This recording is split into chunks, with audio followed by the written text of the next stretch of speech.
Hello.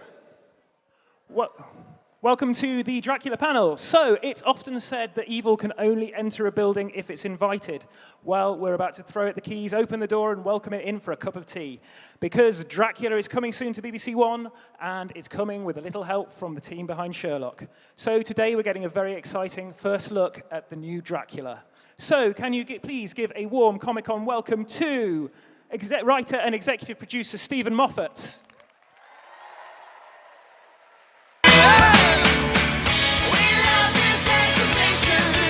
Writer and executive producer Mark Gatiss.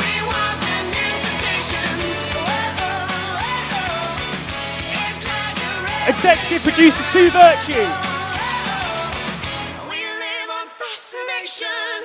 And the Count himself, Claes Bang.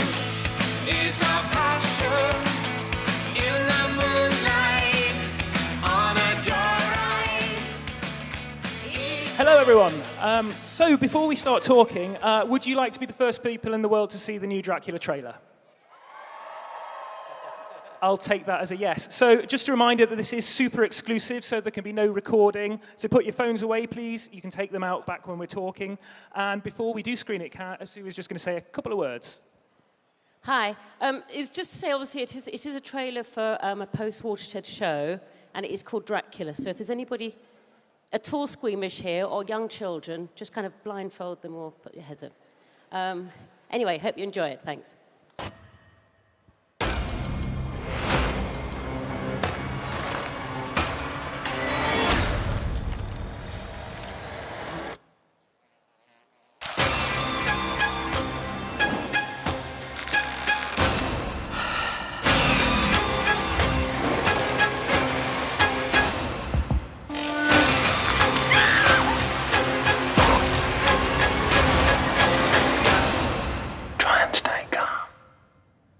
Doing very well.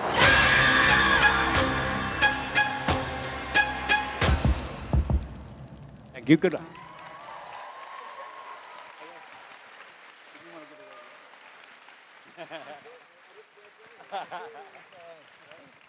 Very good.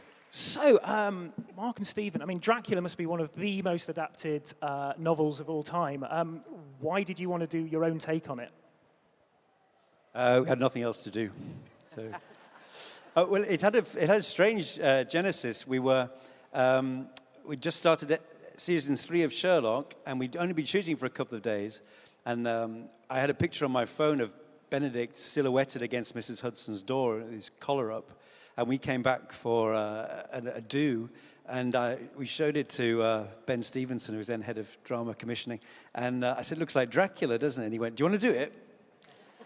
I mean, that was years ago, so that was the sort of beginning of it. It wasn't, immediately all guns blazing, but that was the seed of it, really. So, was it a novel that you were fans of? I mean, fans of the novel, obviously, and of the many film adaptations, all the wonderful Christopher Lee movies, the incredible BBC version with Louis Jourdan and Frank Finlay. I mean, it's one of those books, a bit like Sherlock Holmes, I suppose, where it's almost become a genre more than it is one individual book. And so many people have had a crack at it. There have been so many Draculas. It's just irresistible to have a crack at that, because something that is done so often and has been a success, many, many times, has got something special inside it. It's not normal. Not every show, not every character that does what Sherlock Holmes does, or Dracula does, or I suppose Tarzan, or Doctor Who, if I dare say that. It's an unusual thing, and you just want your version. I guess that's also, there's just no definitive Dracula. I mean, you can say Christopher Lee, or you can say Nosferatu, but there's no one. Well, there is now, I would like to say. Which conveniently brings me on to Claes. So, I mean, how do you feel when you walk on set as Dracula? I mean, I'm not going to ask you how you feel when you look in the mirror, because obviously you can't, but what's it like being Dracula? What's it like? Well, I mean, I think what we wanted to do, or what we talked about, was trying to get this as real as possible, so that we don't just get, your sort of slightly cartoonish Dracula, but like a three-dimensional one. So I actually really approached it as any other sort of any other thing that I do as an actor, and I always just start with myself and just see if I can look for bits and bobs inside myself, and I found a lot in there that I could use.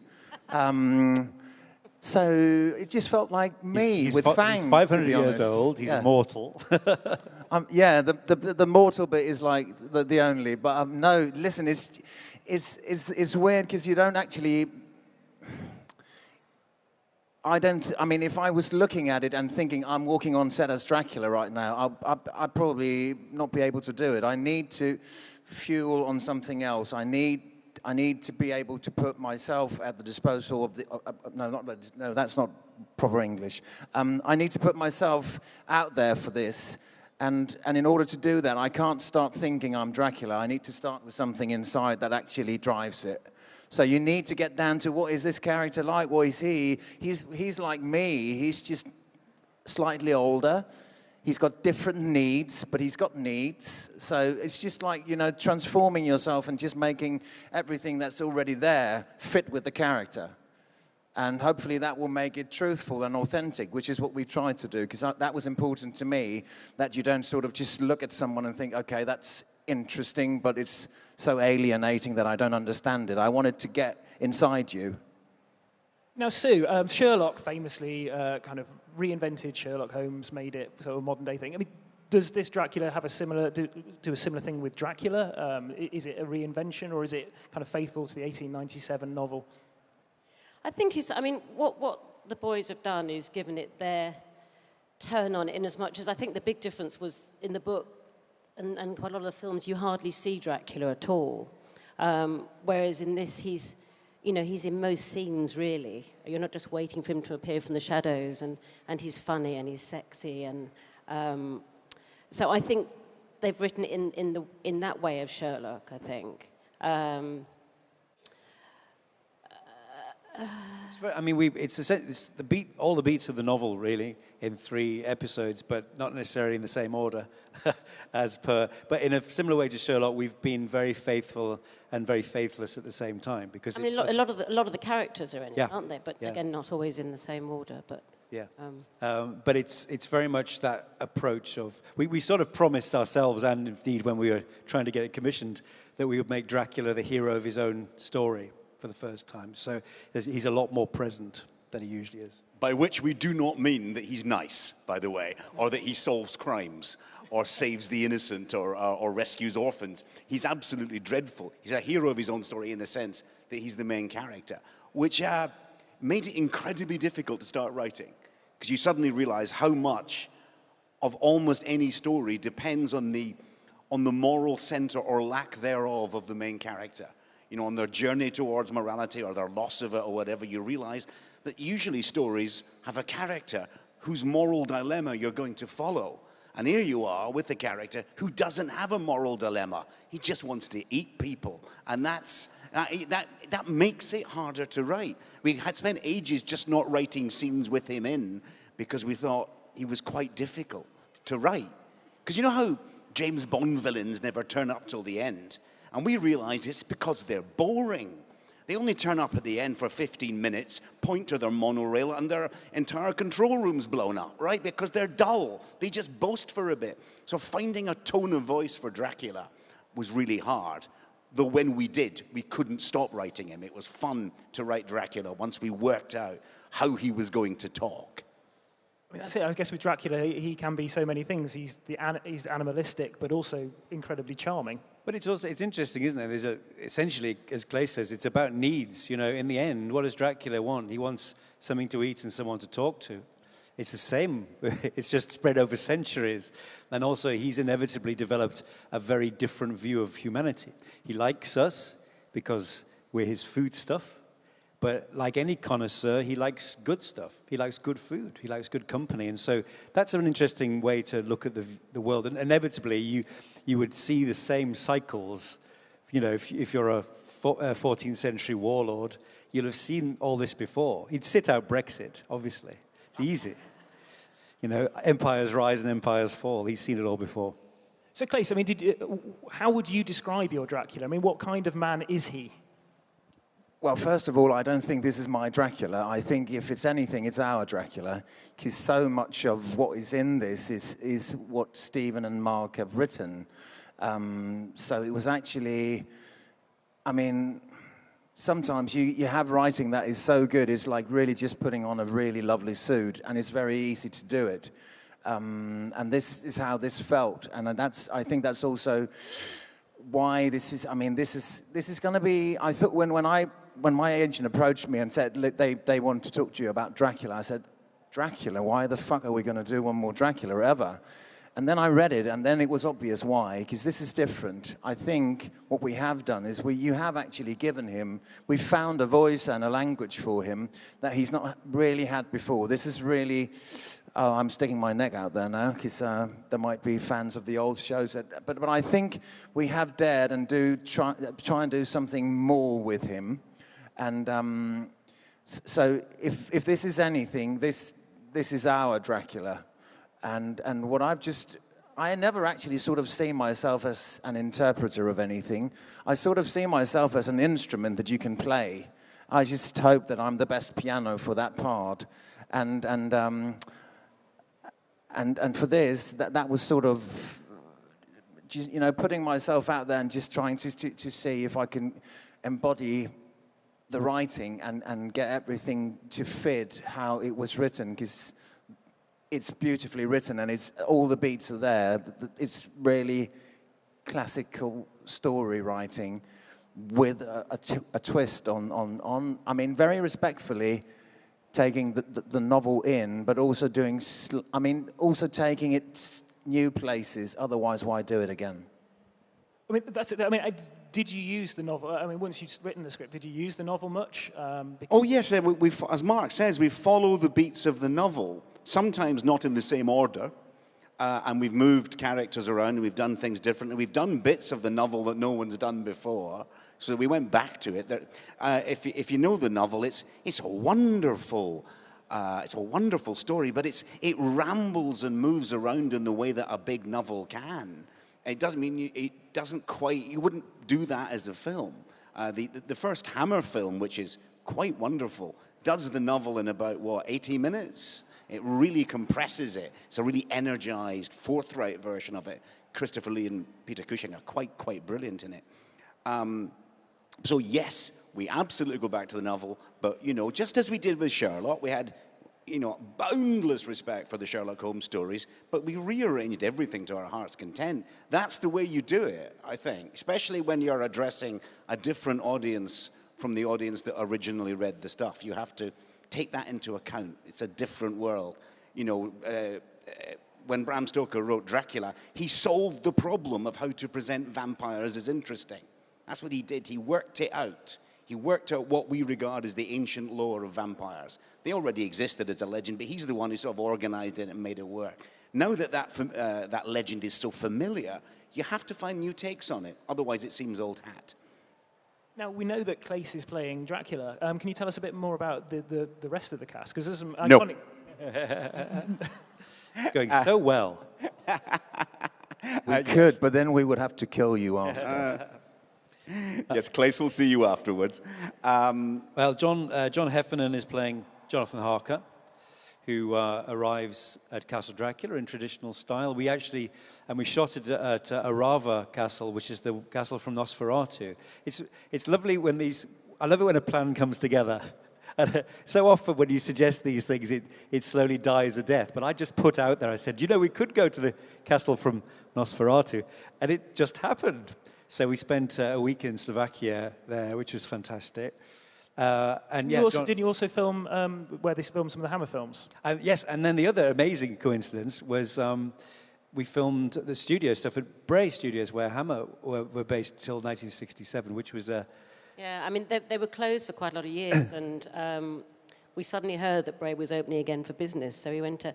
And it was just negotiating, trying to get in there, and I couldn't let Mark know that we might get there because he'd be so excited. Well, I'd be so disappointed if we'd lost them, but it was amazing. I mean, we were on, some of the same sound stages, and it really hasn't changed a lot at all. So that felt like a nice hand on our shoulders, or fangs on our neck. I'm not sure which. So is there anyone else in the cast you can tell us about? Who are we talking about? Dolly. Dolly. Dolly plays the part of Sister Agatha. She's in the book. Doesn't have a big part in the book, so she's obviously got a better agent these days. She looks after Jonathan Harker at the convent. Who else are we talking about? We've got Joanne Scanlon as the Mother Superior at the convent as well. And Morford Clark is Mina. And that's for episode 1? Yeah, and there's... we've got various other people. We've got Sokolov and... Oh, and then episode 2. Well, there's a lot of new people. There's a lot. We do something on the ship that brings Dracula to England. So there's a lot of sailors. We try not to say too much. You can see it's the first time we've done this panel, can't you? This is where it all begins. Has anyone here read the book? Right. Those of you who have read the book have surely had the experience of realizing that there's a tiny bit in the book, like 4 or 5 pages, which is an account of Captain Sokolov's account of his doomed period on the ship, the Demeter, as they're stalked by Dracula. And you have thought, wouldn't it have been great if that went on for longer? Well, it does now. So those of you who have longed for that, I think we're going to provide you that treat. Now, from what we've seen in that trailer, there are moments to make you go, yeah. I mean, anyone who's got a thing about eyes, fingernails. I mean, is this a scary Dracula? Oh, yes. It was a prerequisite from the beginning, really. We want, it's one of those things where you can't do it and not be scary, but there are lots of different ways to be scary. I mean, I've always thought Dracula is a wonderfully weird book. It's Stoker's best book by a long way, but it's also very strange. There's a lot of strange things in it, and I'm very proud of the fact that our version, I think, is also very weird. There are some proper shocks in it, but there's some quite disturbingly strange stuff in it as well, which I think Bram Stoker would have been pleased with. I love the conversations you have on set about the blood and the thickness of the blood and whose blood it is, whether it's makeup's blood or art department's blood or... Art department's blood did not taste very good. Was makeup's blood better? Yeah, makeup's blood was much better. It was very sugary, and you just choke on it when you do litres and litres of it. Yeah. Do you know one of the strange? I mean, it's just one of those things. Talking about Hammer and everybody else, there is something quite reassuring about finding yourself in a meeting where you think a lot of people have had these conversations before. So Claes will talk at length about the weight of his cloak, about the painful contact lenses, and literally everyone you talk to who worked with Christopher Lee says, oh, he always talked about the eyes and the cloak, and it's the same problems, So even though technology leaps on, some things remain exactly the same. But I think we were so happy with the first cloak, and it looked so great that nobody actually thought about it weighs what I weigh. Yeah. So to drag that around for days and days was just... Yeah. Really a brutal problem. Yeah. And the teeth as well, I guess. And teeth, and prosthetics, because we do funny stuff with Dracula as well. He's looking a bit odd here and there. So we had days with 4 hours of prosthetics. Teeth, eyes, cloak, blood. Yeah, a lot. Nails, oh my God, 95 days of nails. That actually prevent you from just going to the loo on your own.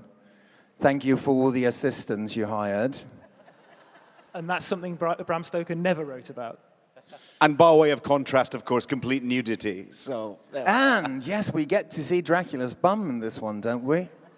We do. Is that the title of episode 3, I think? So, I mean, obviously Sherlock, famously, you did Sherlock in the 21st century. Was there any of your consideration of doing this in the 21st century, or is Dracula very much a period piece? No, I just thought, we didn't think about that. We weren't thinking of it as, let's do a Sherlock on Dracula at all. There was an obvious reason to update Sherlock Holmes, because it wasn't really rooted in its period the way people thought of it. And you realize how many of the early Sherlock Holmes films routinely updated them. So there was a reason to do that. No, I think Dracula belongs in that sort of There's an interesting thing as well, isn't there, that we've often talked about, that and if you read the reviews of Dracula, which is still an extraordinary thing to be able to do, but you can, it's one of those myths that feels like it's been with us forever, but it's 120 years old, is that there's a lot of comment on how clever Stoker is for taking this medieval monster and bringing him into Victorian London. And what's happened over the years is that the whole book feels like Gothic to us. But to a reader then, it was quite startling because it was the world they knew, And obviously that gets lost over time. But no, we thought it's the great wheel turns, and it's time to do castles and waistcoats and high collars and coaches again.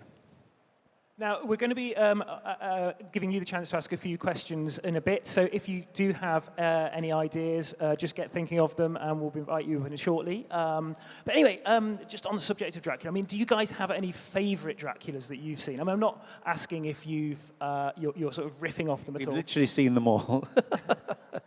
Now, I think there are bits in all of them that are amazing. But so it's like they're all sort of favourites, but what I think they've done quite well is that they're all sort of quite significant. I mean, the Bela Lugosi is very significant for that age, isn't it? It's like it looks so amazing, 30s, and the scale of some of the sets, and it's just incredible. Then obviously you've got Christopher Lee, which is probably like the most, to me, in a way, iconic, because he's got. I don't know what it is, but then I went and watched the Klaus Kinski one, and that is just so good, because there's such a loneliness to that character. I mean, I can't imagine what it would be like to be 500 years old and not have talked to anybody for 200 years on a Tuesday evening in November 1728. What are you going to do with yourself? I mean... And that loneliness just comes across in Kinski's thing, so there's so many brilliant things, and I watched all of them just to see if I can steal stuff here or there, and I think the Gary Oldman one is really good as well, because he's just really powerful. So I actually thought all of them are really, really inspiring, and there's good stuff everywhere actually. But we did have our favourite is the Louis Jourdain, Frank Finlay BBC one, 1977, which is very, very faithful and yet very alive. It's not a sort of static, photographing of the novel, and it had a big influence. I mean, Claes's nails are a direct result of Louis Jourdain's pointy fingernails, and that she has a sort of slightly clerical look, which we took from that. It's a really great version. I think I agree. I think the actual, especially for fans of the book, the Louis Jourdain version is an impeccable adaptation of that. It's really, really clever. But another one that's worth watching, if you haven't, is the Frank Langella one, which was made around the same time. He's a fantastic, sexy, romantic Dracula. And he takes his cape off the best way anyone has ever done. Wait a minute. Yeah, I'm sorry, mate. Nothing. Never take yours off. Yeah. There's a difference between... We need to do reshoots here. Yeah. There's a difference in taking it off and complaining about it, Claes. Oh, my God. I won that competition, right? No, he does. There's a moment where he walks through a door and whips his cape off, handing it, incidentally, for those of you who care, to Sylvester McCoy. It's the most remarkable cape removal you'll ever see. Honestly. Well, go and watch it. I've still framed my way through it. I can't work out how he does it. It's because he'd done it on Broadway for about 2 years, and it's clearly been worked up as a piece of stage business, and it's just amazing. We just watched it in the loop going, how? Let's do that again. Because apart from these shows, Mark's also fronting a documentary which will be on around the same time, and so there's some lovely clips in. Oh yes, I did a Dracula doc, which we go through the history of, and had a wonderful time, and reunited 7 Hammer brides at Bray Studios, which was, even for me, perhaps the gayest day of my life, I have to say. It was absolutely hysterical. They had a brilliant time. It's sort of like the pilot for a new series, where you get people together who have done the same job, but not necessarily in the same thing. It's like Doctor Who companions. They'd all done it, but not together. And it was marvelous. And, you know, Jenny Hanley and Joanna Lumley and Stephanie Beecham had made a movie together 50 years ago, and the three of them had never met up, the three of them, since. They knew each other individually, you know, but and they just gossiped all day. It was marvelous. And there was something about Dracula in there as well.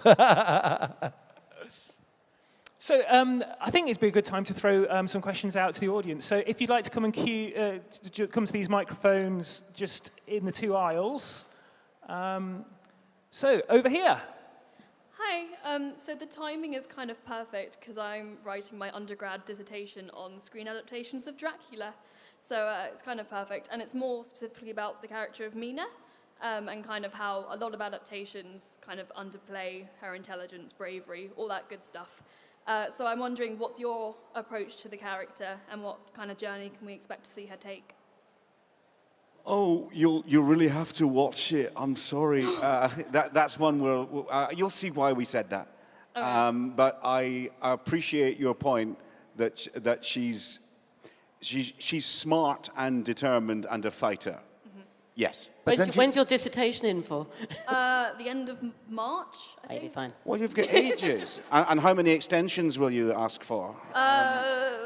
Hopefully none, but we'll see. Yeah, come on, let's be honest. So sometime in late March, you'll be starting work on your dissertation. Well, you'll have had loads of time to watch it by then. Have you seen the Louis Jourdan version? I have not. I'm not focusing on it. It's still available. You can buy that. Yeah. It's on YouTube, indeed. You can buy it. Always buy it. It's worth watching. Judy Bowker's a great Mina. But I think we're quite respectful of Mina. I think we can say that she's not in any way portrayed as no, I think we're really doing the most, and she's actually, with what you've done with her, is adding to the story. So don't worry. Okay. We're really nice to her. Good. It goes slightly astray at one point, but Thank you very much. Thanks. Okay, over here. Good luck. Hello, good afternoon.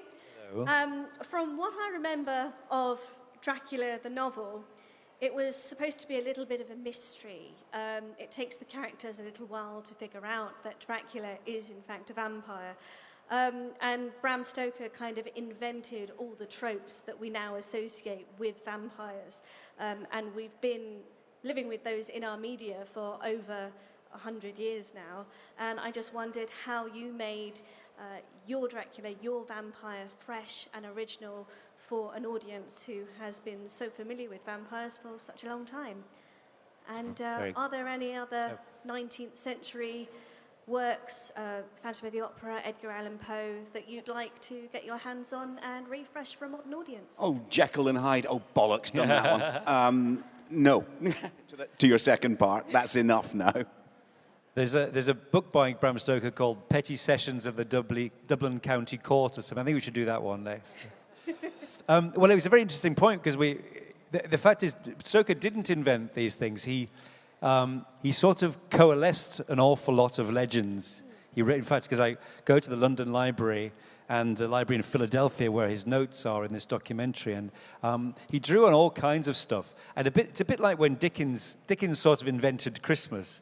He threw out some stuff and he just put other stuff in, and it sort of became what we know as the legend. So there's lots of stuff in his working notes which are just marvelous that he didn't do.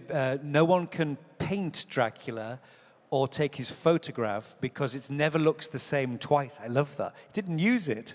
But in the book, Dracula walks around in the daylight perfectly easily. It's only Nosferatu which introduces the idea that sunlight destroys him. So it's a kind of combination of those things. But we had a lot of conversations, and indeed a lot of episode 1 is really about the rules. Yeah. Because you have to have your own version, you know. Dracula is simultaneously almost superhuman and vulnerable to virtually everything. So you have to work out which ones you're going to do. Otherwise, he can turn into a mist, he can do everything. If he can be destroyed by sunlight, running water, fire, yogurt, then you're done, really. Yes. But also, I think some of the characters deal with meeting Dracula in different ways. I mean, poor Harker, when he turns up, you've never seen a more optimistic-looking person walking through those castle doors, and you just feel so sorry for him. And as So- an audience, we're going, don't do it. But that's an interesting point because you have to live with the fact that we all know, don't go into there. That's Castle Dracula. So you have to sort of think about it afresh in the same way. You know. Thank you very much. Okay, over here. Hello. That's distracting. I wonder if you knew that there's actually a book written by Bram Stoker's son on notes that Bram Stoker left of his own life story. He was very ill as a child, and it seems that a local woman who was his nanny was a vampire. And actually, a lot of the things he put into the book are in his biographical notes. There's a lot. I mean, the trouble is with all this stuff, there's tons of it. Stoker said that he had a nightmare after eating too much lobster, and that's what he dreamt was these three vampire women. In fact, the thing that is recurrent throughout is the line, "This man belongs to me." He keeps writing that down. That seems to have been his dream. His mother had all these tales about the famine in Ireland and these wraith-like people. So the trouble, I mean, you can just pick and choose, really. No one will know because, like any writer, he probably got it from all over the place. I don't think you can ever be definitive. But as I say, it's wonderful. It was a wonderful treat to see these notes and to see what he throws out as much as what he keeps. There's an amazing little sort of Rosetta Stone moment where it's like three characters are essentially Van Helsing, and then it all pops together. And on the same piece of paper, the character was originally called Count Wampir. It's like being called Dr. Bad or something. It's so Count Wampir, and then suddenly he sees this book in Whitby Library, and there it is, the name. And he writes on this piece of paper 3 times, Dracula, crosses out vampire, puts Dracula, and then underlines Count Dracula. That's kind of the moment. So it's a combination of all kinds of things, I think. Thank you. Over here. Hi. So obviously you've worked on a lot of different series. For example, Sherlock. Thank you for that one, by the way. Do you think writing and working on different series has influenced how you later write and work on other series? So has Sherlock and Doctor Who, have they influenced how you now write and produce Dracula? Claes. It's a weird cycle of influence there because Doctor Who in particular grows out of Sherlock Holmes. There's a lot of Sherlock Holmes in the character of the Doctor, as you know, and anything with a supervillain in it, it's circular. I mean, we have some fascination for fantasy and high adventure and horror, but the radical difference is, as I was saying earlier, we're used to the idea of that the moral center of the show is the main character. This is not the case in Dracula. So that's the big difference. Other than that, we use the same 7 jokes we use in Sherlock. So it's fun. But it's fun as well. I think I think a lot about that you want to, you don't come to us for searing social drama. That's someone else's job. And it's fun. I think Dracula should be fun and Sherlock should be fun and all. You can have all kinds of things contained in one vessel, but mostly it's adventure, I would say. So much fun it kills you. And I think also, obviously Sherlock, you two are really good at knowing how much story you need in a 90-minute now and the structure of a 90-minute. And you enjoy doing a lot. Yeah, a lot. Thank you, darling. Thank you. Hey. Hi. Lovely to It's a witch! She looks like a witch. Burn her. Oh, not again. Anyway, I wanted to ask, so Doctor Who and to some extent Sherlock have now kind of been known for their LGBT representation. I was wondering if we can expect anything like this in the new show. Dracula's happy to kill anyone. What kind of representation do you want in a show about a man who eats people? Do you know what I mean? But I'm not sure what you expect. He's genuinely. It's an interesting thing, this, because it does actually unusually go right the way back. There's a moment at the end of the '58 Hammer film with Christopher Lee and Peter Cushing when he goes in to bite Van Helsing. it's very, very homoerotic for its time. And it's really because Dracula has never discriminated, you know. Insofar as he can tell the difference between the sexes, I think he just goes for his food and also for people who interest him. So, I mean, it's all I'd say. It's certainly not. It's not just a collection of sort of late 60s women with push-up bras this time. Okay, He's got a broad taste, this Dracula. Yeah. Thanks. Over here. Hi. Hello. So when Stephen Moffat says scary, I totally believe you with the empty child and stuff. That gave me nightmares. So that follows on to my question. Do you think it's going to give kids nightmares? Yes. Then you'll give adults nightmares. Well, yes. I mean, I don't quite know what to say about that. But I mean, yeah. I mean, I'm actually a wuss about horror. I won't watch scary films because I don't like the idea of being frightened. And you know, obviously, when I was writing scary stuff for Doctor Who, that's kind of aimed at kids, really. And you know, and the kind of horror we have in Dracula is, as Mark says, it's scary. It will properly frighten you, but it's scary like a ghost train. It's fun, it's exciting. But yes, you will be unable to sleep ever again. Children should definitely not watch it, and therefore definitely must. Children will definitely watch it. Come on. Over here. Hi. I just wanted to ask the question. Apart from Dracula, is there any other vampire stuff in pop culture that you really like? Oh, yeah. Well, I mean, Dracula's influence is immense, but there's obviously loads of other ones. One of my absolute favorites is Salem's Lot, the Stephen King novel, and the 1981 TV version with David Soul and James Mason. Come to the master, holy man, your faith against his faith. It's fantastic. And the residue of the Nosferatu look goes right through to that. I remember being so frightened of that. I was about 15, and being just petrified with terror watching that. So that's one of my favorites. Stephen? Buffy is great. I mean, that's a great show. And just generally speaking, that Vampires of Venice episode of Doctor Who I thought was terrific. No, I like a vampire film. I think there's the kind of thing you think if Dracula's in it, it's a better vampire film.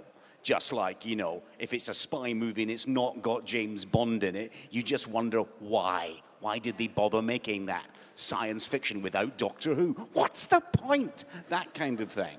Detective shows, which detective do you want? Well, exactly. Vampires, you want Dracula, because he's the boss one. Thank you. Over here. Oh, hi.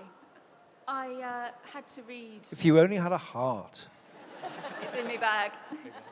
I had to read Dracula for A-level, and a lot of discussion about the themes, and sadly a lot of the themes that he was touching on, anti-Semitism, xenophobia, misogyny, we don't seem to have moved on that far. So how do you find having these themes, but I think hopefully a slightly different outcome in the 21st century? How did you tackle that more sensitive side of the story? Well, to be honest, in the documentary, I interviewed the great Sir Christopher Frayling, who's the expert on all things Gothic. He's an amazing man. And I asked everyone who contributed, the first question was, what do you think Dracula is about? Everyone has a different answer. But Chris Frayling said, it's about anything you want it to be. And that's the truth. It is assumed such a mythic proportion. Dracula is absolutely definitely an anti-feminist tract or a pro-feminist tract. It's absolutely definitely about a fear of foreign invasion, or it's not. It's all these things at once, and you can literally consult so much literature, it would make your shelves groan, because everybody has a different take on it. So I don't think you can definitively say it is one thing or the other. What it definitely is, for us, is a high adventure novel with a vampire as its central anti-hero, and that's what we've done. Okay, I think we've got time for one more, but fittingly, it is the Doctor. Yeah, off you go. This is actually Matt Smith. He's in town at the Old Vic. He misses the costume. My question is, are there any plans for any more Doctor Who Target books, or Sherlock books, or Dracula books to follow the series written by yourself or Stephen? No. And also, is Mark going to appear in the next series of Dracula? Can't tell you. I'm sorry. No, we can't really talk about that, can we? But he was brilliant as Mr. Snow, so... Oh, thanks. Brilliant. I'm sorry, I don't really know about the Doctor Who Target books. I haven't a clue. So sorry. That's okay. But I We have love no your plans. costume. Shall we have one more on Dracula? Yeah. How about one for Dracula? So just go over here. We've got... Hi. Well, that's weird. Can I just say, like, I've grown up, like, watching Doctor Who, Sherlock. You guys are, like, my TV writing inspirations, and I bloody love vampires, so you guys doing Dracula is incredible. And I like writing. And what advice would you give to someone who wants to write the vampire genre, because it's been done so many times? How would you give advice to someone on how to, like, keep it fresh? I ramble. I'm so sorry. Well, I mean, we've taken the classic novel, and I think we've given it a new spin. I think that's the key to it. It's interesting that vampires keep returning for a reason. I think they're a very totemic idea, and they're in all cultures, essentially. So we've come through a kind of twilight period where vampires got very nice and drank the blood of animals, and I think we're trying to reintroduce the idea that vampires aren't nice. But that's, there's a cyclical nature to it, but also I think it's kind of exciting to try and find your new take on it. That's what I'd suggest, really. But as regards writing, write 1,000 words a day. Yeah. How about that? I write 2,000. Well, you're doing better than me. So what advice do you need from us then? Just how to keep vampires fresh, It's been done so many times. But yeah. Thank you. Yeah, try and find a new way, I suppose. Yeah. Okay. Write what you'd watch is the main thing, I think. Okay, well, I'm afraid we're going to have to wrap things up there. But before we do, just a reminder that Dracula is coming soon to BBC One, and we are going to have another look at that trailer. So please put your phones away, no recording. But before we screen it, can you please put your hands together for Sue Vertue, Claes Bang, Mark Gatiss, and Stephen Moffat.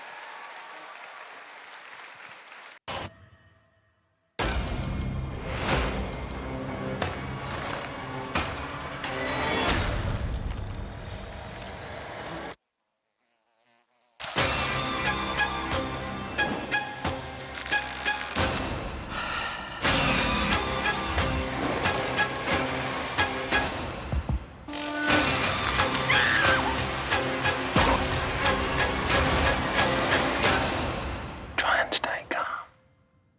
You're doing very well.